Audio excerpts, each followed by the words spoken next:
All right, I thought it was a good start to the week. Anytime you get into a game week, on Tuesday, some different things that you're looking at, trying to emphasize, fundamentals, alignments, the beginning bases of the game plan. Wake Forest is a really, really talented team. They played really well the first 2 weeks of the season. One of the most experienced teams in all of college football. A team that relies on really good playmakers and playing the game with great fundamentals and discipline. And so for us this week, our fundamental focus, the details of how we approach each play and having to play with great physicality and relentless spirit is going to be big. We're going to have to win our one-on-ones. We're going to have to make the most of every opportunity that we get. This is a defense that doesn't give up the big play, and they run, they tackle. Special teams is probably as big of a week that we've had up to this point. This is a team that's been very explosive in the return games, do a great job in their coverage units, and so we got challenges ahead of us. And I thought there were some good moments throughout the course of practice, but then also some things that we're going to absolutely have to clean up here before tomorrow, and guys take the corrections and be able to apply it in tomorrow's work as we get into our third downs, because we know the emphasis that's going to be once again here this week. But I thought all in all, we got some good work today. We got to continue to push. What are your main memories from playing Dave Clawson and Wake in the Birmingham Bowl a few years ago? Really the things that I mentioned earlier. It's Coach Clawson, I think, is a tremendous evaluator. You look at their guys that they have, and they're talented. Some of the guys, you look at their defensive front. I think it's an impactful defensive front. Some of their guys at D tackle are 6'1", 6'2", rather than maybe 6'4", 6'5". But those guys, they play big, they play strong, they play with great pad level and technique, with a relentless motor. They are impactful players. What they do, offensively, very unique, schematically. Just timing and tempo.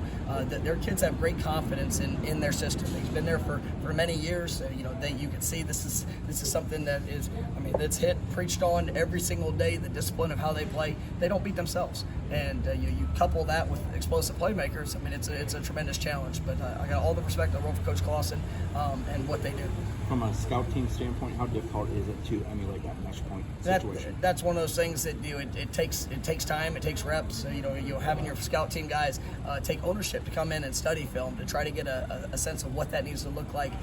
It's big, and because it's not like playing a triple option, but anytime you play something unique, it's in its own right. The timing of it, making sure that the look is the same, making sure that our guys understand the keys that we need to see and what we need to do. it's all important, and that's sometimes that is part of the Tuesday frustrations that you deal with.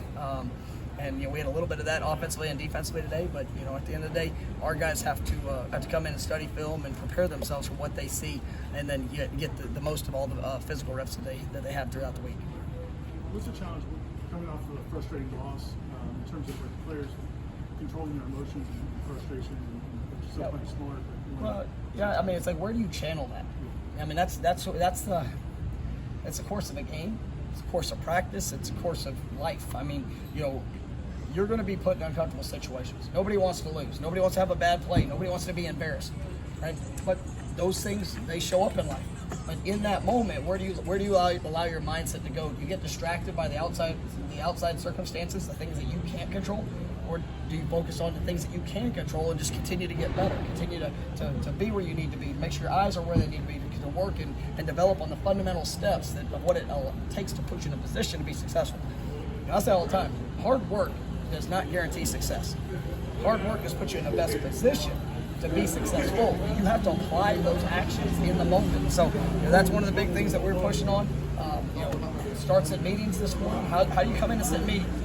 Are you on the edge of your seat taking notes? Are you is fire burning out of your eyes to learn and to grasp that information? Or are you just kind of going through the motions and just checking off the box? You do that, probably not going to play to the best of your ability in the crunch time moments. And so that's the continued education of what we try to provide for our guys. You talked talked yesterday about kind of even if it's McKenzie's the guy, you're gonna find Jordan ways to get on the field. I guess what goes into the reasoning of establishing the firmer depth chart kind of coming into this week? I mean, I believe that McKenzie has worked really hard, has earned it, did a nice job the other night. Even some plays that he'd like to have back, gave us opportunities. Jordan is a dynamic player. You think he has an incredible future in helping this football team win games. And that's per week, that's per game. I mean, it's not it's his development and the investment that he puts into it is big. For us and establishing what that is week in and week out, that's our job as coaches. But excited about what McKenzie brings.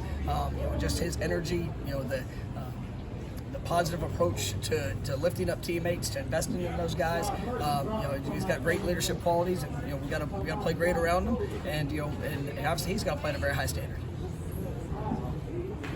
Why do you think Lawrence hasn't had quite as much success in all this year? It's a small sample size. Yeah, I mean, I think it's a small sample size, but there's some things, even just the other day, all the right intentions. Whether it's a track here, a little detail there. I mean, it was, Lawrence is a very talented back, and we're excited about getting him going. Being able to see him have some explosive plays.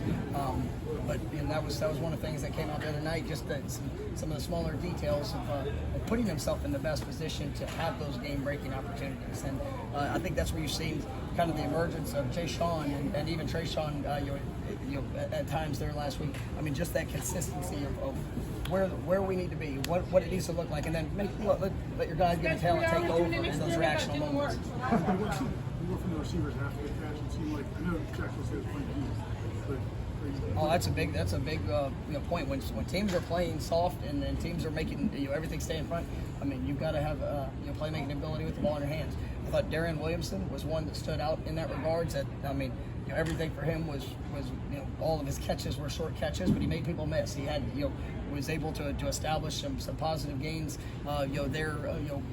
with the ball in his hands, and we need that to show up within more guys, and you've got to create that separation. You got to give yourself space to be able to do that, and it's something we're working on. When a guy like Darian makes plays when given the opportunities, that lead to giving him more touches and more opportunities? Absolutely, and that's one of the guys in the game when we tried to, when the perimeter game needed to emerge, he was the guy that we wanted to give more of those opportunities to. And unfortunately, we had a couple penalties on other plays, catches that he had.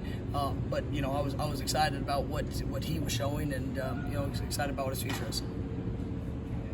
Been a few guys in orange jerseys. Is that just guys not handling? Just things within the team that we need to make sure that on, off, in every capacity, we're living up to our standard.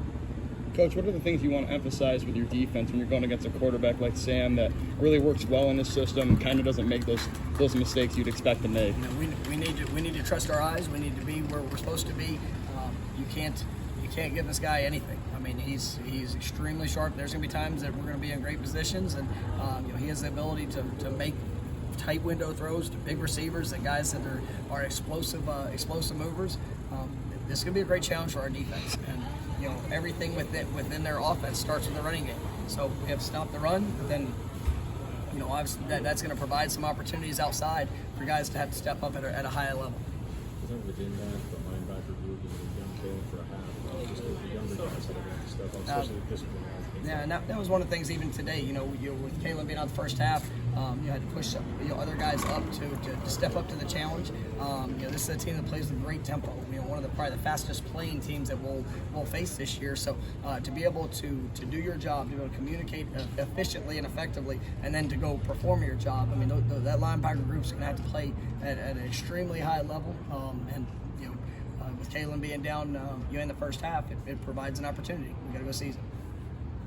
Anything else? The frustrations during practice. How much of that is just that single rep, or how much of it is where you guys are right now, the season, the urgency of this? Saying frustrations at practice? Yeah. Well, I live frustrated at practice most days, and so it's you always want more. You always want to push, and some of those things were the look that we were getting. Some of those things were the performance, and where our eyes were, in all phases. I want to make sure we're making the most of the time. We come out here and everything's got a rhythm. Everything's got an organizational push to maximize each rep, to maximize the time that we have out here. So like I said, I live in frustration at practice, and I'm pretty good at it. One more thing, McKenzie, you see the practice, but also during the game, it seems like he's much more comfortable about making sure guys are lined up around him, like making sure everybody else knows what they're doing. Yeah, How far is he coming? Just a ton. I mean, being a first year in the offense, that's just the investment, the film study. Understanding the language. There's still things that he has to continue to work on and make sure his eyes are right, and he's going to gain in that confidence with each rep that he gets. He missed some time throughout fall camp that it probably added to some of those challenges, but you see the work that he's put in. Even days that he was unavailable, I mean, he's sitting there watching film, making sure he's getting those mental reps, and I think that allows him to play at a high level when he goes in there. Thanks, guys. Appreciate it.